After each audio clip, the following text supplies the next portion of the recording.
अनुसार देश में हर वर्ष लगभग 30,000 से अधिक बलात्कार हो रहे हैं, यानी एक दिन में 80 से अधिक महिलाएं यौन हिंसा का शिकार होती हैं। और यह है, हम अपने छोटे पड़ोसी देश से भी पीछे हैं। हमारे लोग $2,500 तक भी नहीं कमा पा रहे एक साल में। ये सिर्फ नदी का संकट नहीं है, ये किसान का संकट है। जी नहीं, अटल बिहारी वाजपेयी जी राजधर्म निभा रहे थे। देश में सब धर्मों को एक साथ लाना, सबके जज्बात का एहसास करना ही सबसे बड़ा राष्ट्रवाद है। और यूपी सरकार ने राष्ट्रगीत को अनिवार्य करने वाले मंत्री को बर्खास्त कर दिया था। इतिहास को तोड़ मरोड़ कर पेश करके फिर से मुस्लिम तुष्टीकरण के नाम पर भारतीय मुसलमानों को कटघरे में खड़े करने की कोशिश की जा रही है। लेकिन मैं सदन में बताना चाहूँगी कि हम भारतीय मुसलमान जिन्ना के आह्वान को ठुकराकर अपने इस प्यारे वतन की मिट्टी के साथ मजबूती से जुड़े रहे।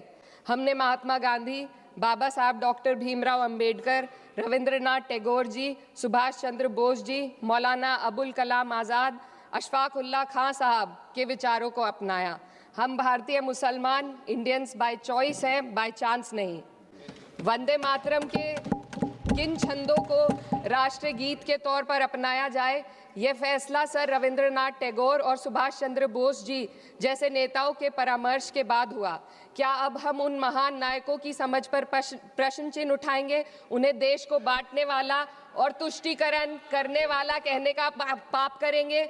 उन महान हस्तियों ने वंदे मातरम के उन छंदों को अपनाया जिन्होंने देश के हर वर्ग, हर धर्म के मानने वालों को एक सूत्र में पिरोने का काम किया। और मैं एक घटना आप लोगों के सामने रखना चाहती हूँ। वर्ष 1998 में उत्तर प्रदेश सरकार के मंत्री रविंदर शुक्ला जी ने स्कूलों में राष्ट्रगीत को गाना अनिवार्य कर दिया था। लेकिन तब के तत्कालीन प्रधानमंत्री अटल बिहारी वाजपेयी जी ने, जो उस समय लखनऊ के दौरे पर थे, उत्तर प्रदेश सरकार के इस फैसले पर नाराजगी जताई और यूपी सरकार ने राष्ट्रगीत को अनिवार्य करने वाले मंत्री को बर्खास्त कर दिया था। अब मैं सत्ता पक्ष से सवाल करना चाहूंगी।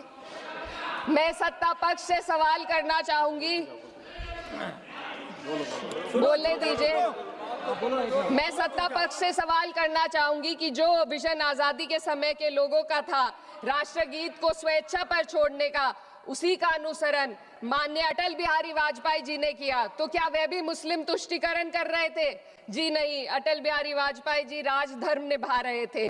देश में सब धर्मों को एक साथ लाना, सबके जज्बात का एहसास करना ही सबसे बड़ा राष्ट्रवाद है। माननीय अध्यक्ष महोदया, आज हमें वंदे मातरम के असली भाव को समझना जरूरी है। यह गीत तो देश के जल, जंगल, जमीन, हरियाली और निर्मल हवा की वंदना को समर्पित है। यह भारत की जन जन की मंगल कामना करता है कि भारत का हर नागरिक स्वस्थ रहे, सुरक्षित रहे और सम्मान के साथ जी सके। सुजलाम सुफलाम का अर्थ है, सुनिए, ऐसा देश जहां स्वच्छ और पर्याप्त जल हो, जहां नदियां जिंदा हो, बहती हो, जीवन देती हो। अध्यक्ष महोदय, लेकिन अब जरा यमुना का हाल देखिए।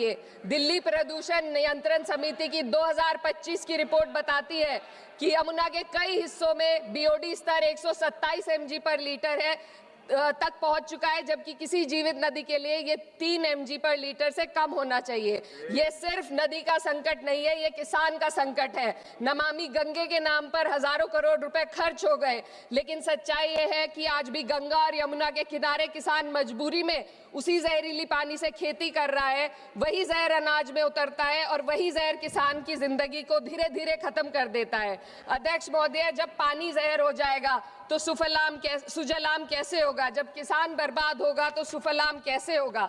मलयज शीतलम, मलय का अर्थ है मलय पर्वत से बहने वाली ठंडी, सुगंधित, चंदन जैसी हवा जो जीवन देती है, बीमारी नहीं।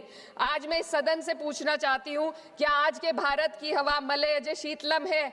नहीं अध्यक्ष जी, बस संसद से बाहर कदम रखिए, एक गहरी सांस लीजिए। ये चंदन की महक नहीं, ये जहर है जो आपके हमारे फेफड़ों में उतर रहा है। दुनिया के 20 सबसे प्रदूषित शहरों में से 13 भारत में है। दिल्ली की हवा में सांस लेना मानो रोज 20 सिगरेट पीने जैसा हो। भारत हर साल सर्दियों में जहरीली हवा के प्रकोप में घिर जाता है। AQI गंभीर स्तर पर आ जाता है। ठंडी हवा का सपना अब गैस चेंबर की हकीकत बन चुका है। हम वो देश हैं जहां सरकार प्रकृति पर बने गीत का मान मर्दन तो करती है, पर उसी प्रकृति, जंगल, हवा, पेड़ को बचाने वाले कानूनों को धीरे धीरे खुद ही खत्म कर रही है। ये है आज के हमारे मलयज शीतलम की अफसोसजनक सच्चाई। अगर हम हवा को साफ नहीं कर पाए तो न सुजलाम बचेगा न सुफलाम बचेगा। माननीय अध्यक्ष महोदया, सस्य श्यामलम का अर्थ है ऐसा देश जहां उपजाऊ जमीन हो, जहां खेत फसल से भरे हो और किसान कर्ज और निराशा में न डूबा हो। आज किसान सिर्फ मौसम से नहीं लड़ रहा, वह प्रदूषण, नीतियों की बेरुखी और सिस्टम की नाइंसाफी से लड़ रहा है। एक तरफ कॉरपोरेट के लोन माफ होते हैं, दूसरी तरफ किसान को उसकी वाजिब MSP भी नहीं मिल पाती है। आप ग्लोबल सुपर पावर बनने की बात करते हैं, लेकिन हमारी पर कैपिटा इनकम दुनिया में 136वें नंबर पर है। हम अपने छोटे पड़ोसी देश से भी पीछे हैं। हमारे लोग $2,500 तक भी नहीं कमा पा रहे एक साल में, और जिन अरबपतियों की ये रक्षा करते हैं वो इतना पैसा एक सेकंड में कमा लेते हैं। आज वंदे मातरम को बुनियाद बनाकर राजनीति की जा रही है, लेकिन जमीन पर जंगल पूंजीपतियों को सौंपी जा रही है। आदिवासियों को उनके घरों से उजाड़ा जा रहा है। मातरम में जो मातरा माता है वे सिर्फ मातृभूमि की वंदना नहीं, वे इस धरती की हर नारी, वे इस देश की हर बेटी, हर महिला के सम्मान की बात भी करता है। लेकिन आंकड़े अगर आप देखेंगे, NCRB की हाल की रिपोर्ट के अनुसार, मैम जसवंत के अनुसार देश में हर वर्ष लगभग 30,000 से अधिक बलात्कार हो रहे हैं। यानी एक दिन में 80 से अधिक महिलाएं यौन हिंसा का शिकार होती हैं, और ये सिर्फ दर्ज मामले हैं। जब जम्मू कश्मीर की एक बच्ची हिंसक अत्याचार का शिकार होती है, जब सत्ता से जुड़े लोगों पर आरोप लगते हैं और कार्रवाई वर्षों लटक जाती है, जब उन्नाव की पीड़िता लखनऊ के दरबार में इंसाफ को लेकर अपनी जान देने पर आमादा होती है, जब बिल्किस बानो के अपराधियों का सरकार के लोग द्वारा स्वागत किया जाता है, तो ये घटनाएं वंदे मातरम की आत्मा पर चोट पहुंचाती है।